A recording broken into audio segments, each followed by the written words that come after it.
11 koponan ng mga parapadyak mula sa iba't ibang parada ng lungsod ang lumahok sa isang relay race na hindi lamang sumubok sa bilis ng pagpedal kundi pati sa kanilang husay sa mga gawaing gamit ng tabak at kaalaman sa mga ordinansa ng lungsod. Mula sa Barangay Cobo, ang lugar na kilala sa paggawa ng matitibay na tabak, sinimula ng karerang magdadala sa kanila sa 5 estasyon bago marating ang finish line sa harap ng City Hall. Sa relay race na ito, may nakatalagang padyak driver at sakay sa bawat yugto ng karera. Matapos makumpleto ang hamon sa isang estasyon, ipapasa ng koponan ng laban sa susunod na pares ng kalahok na siyang magdadala ng padyak patungo sa kasunod na estasyon. Dahil dito, hindi lamang lakas at bilis ang kailangan, kundi mahusay na koordinasyon at pagtutulungan ng buong koponan mula simula hanggang finish line. Sa unang estasyon, ipinamalas ng mga kalahok ang kanilang husay sa paggawa ng sigid o walis tingting. Matapos mabuo at malinis ang walis, kinakailangan din nilang sagutin ang mga tanong tungkol sa mga ordinansa ng lungsod bago makausad sa susunod na hamon. Sa ikalawang estasyon, sinubok ang kanilang lakas sa pagbunot ng nyog sa tapat ng Jamaica Mansion Gate. Sinundan ito ng pagsibak ng kawayan sa Karangahan Boulevard. Sa Barangay Bacolod Hall naman, kinakailangan nilang magtilad ng pili o makakuha ng 5 buong butil gamit ang tabak. At sa huling estasyon, nagsibak sila ng kahoy bago muling sumabak sa isang question and answer challenge tungkol sa mga patakaran sa transportasyon ng lungsod. Pagkatapos nito, nagunahan na silang makarating sa finish line. Kang question kasi kaipuan may mautakan na dapat umasimbagan ito. Pero nasimbagan may man maski paano. Bago po inspiring others through your dedication and resilience. Paghahanda or strategy as you ride today, carry with you the pride of your families, story strategy your basta barangays, ang samuya lang and city.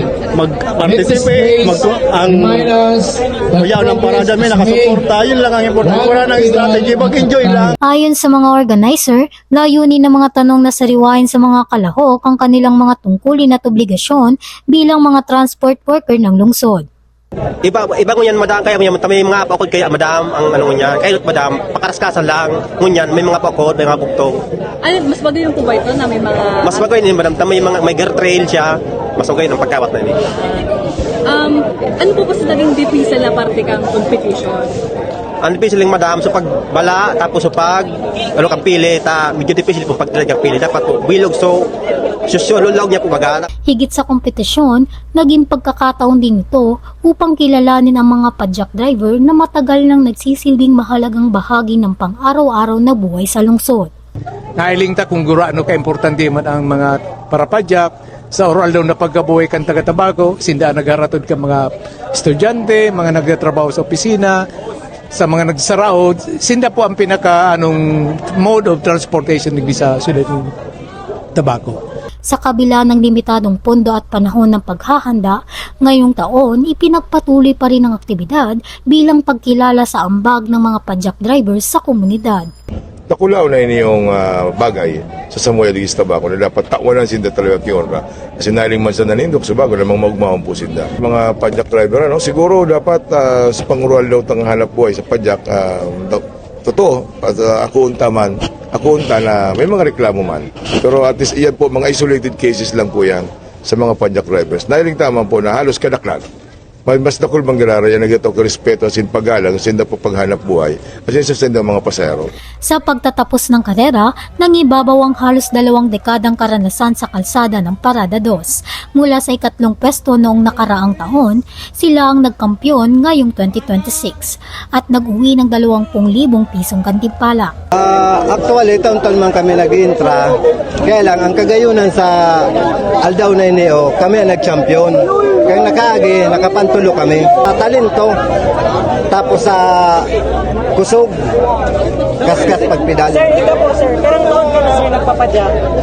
Almost 20 years na ako nagpapadyak. So, feeling mo sir, nakatabang itong 20 years na sa pagpadyak? Oo, nakatabang ito dahil sa ako nakapag-preskwela ako kang aki ko, may college na ako dahil lang sa pagpadyak. Higit pa sa isang karera, ang Padyak Race Relay ng Tabak Festival ay pagpupugay sa sipag, tiyaga at mahalagang papel ng mga parapadyak na isa sa pinakakilalang paraan ng transportasyon sa Tabaco City.